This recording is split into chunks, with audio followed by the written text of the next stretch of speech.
தமிழகத்தின் முதலமைச்சர் அவர்களால் அவர் எண்ணத்தில் உதித்த தாயுமானவர் என்ற திட்டத்தில் மாமன்ற உறுப்பினர்களுக்கு விளக்கிட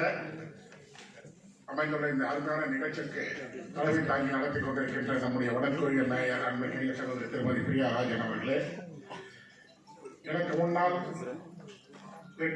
திட்டத்தை மிக விளக்கமாக விளக்கிடுவார் என்று நான் நினைத்திருந்த நேரத்தில் சுருக்கமாக முடித்துவிட்டு சென்று விட்டார் நம்முடைய கூடுதல் தலைமைச் செயலாளர் மற்றும் மாநில மற்றும் திரு ராதாகிருஷ்ணன் ஐஏஎஸ் அவர்களே, இந்த நிகழ்வில் பங்கேற்று சிறப்பித்துக் கொண்டிருக்கின்ற ஆளுங்கட்சியின் தலைவர் மதிப்புக்குரிய அண்ணன் ராமலிங்கம் அவர்களே மற்றும் இலைக்குழுவின் தலைவர்கள், அருமை நண்பர்கள் விஸ்வநாதன் அவர்களே, இளையராஜன் அவர்களே, சர்ப ஜெயாதாஸ் அவர்களே, சாந்தகுமாரி அவர்களே, மண்டல குழுவின் தலைவர்கள் அருமை நண்பர் ரவிச்சந்திரன் அவர்களே, மதியன் அவர்களே, நேதாஜி கணேசன் அவர்களே, ஸ்ரீராமுல் அவர்களே, ஆறுமுகன் அவர்களே, நலாம்பூர் ராஜன் அவர்களே, நந்தகோபால் அவர்களே மற்றும் என் சக மாமன்ற உறுப்பினர்களே, காங்கிரஸ் கட்சியின் தலைவர் அன்றைய நண்பர் சாமுவேல் திரவியம் அவர்களே, இந்த அருமையான தாயுமானவர் திட்டத்தினுடைய இயக்குனர் மற்றும் அவர் உள்ளிட்ட அதிகாரி பெருமக்களே, மாநகராட்சியின் அதிகாரிகளே, அனைவருக்கும் ஊடகத்துறை சார்ந்த நண்பர்கள் அனைவருக்கு என்னுடைய வணக்கம். இந்த திட்டம் புதுமையான ஒரு திட்டம்.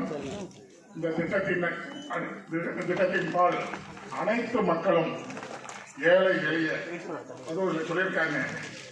நகர்ப்புறங்களில் குப்பை சேகரிப்பவர்கள் இதனால் பயனடையக்கூடிய இந்த பயனாளிகளை கண்டறிதல் அந்த லிஸ்ட்ல வர்றவங்க, நகர்ப்புற வீடற்றோர் உறவினர்கள் வசிப்பவர்கள், அதாவது ஷெல்டர் ஹோம் அர்பன் ஹோம்லெஸ் அந்த ஷெல்டர்ல இருக்கிறவங்க, தெருவோரும் தெரு இடங்கள் பொது இடங்கள் அதாவது பிரிட்ஜுக்கு கீழே பொது இடங்கள்ல எங்கேயாவது படுத்திருக்கிறவங்க அவங்களையும் அடையாளம் காணணும்னு சொல்லியிருக்காங்க. ஆதரவற்ற குழந்தைகள், ஒரு பெற்றோரை மட்டும் கொண்ட குடும்பங்கள், ஆதரவற்ற விதவைகள், கணவரால் கைவிடப்பட்டோர்,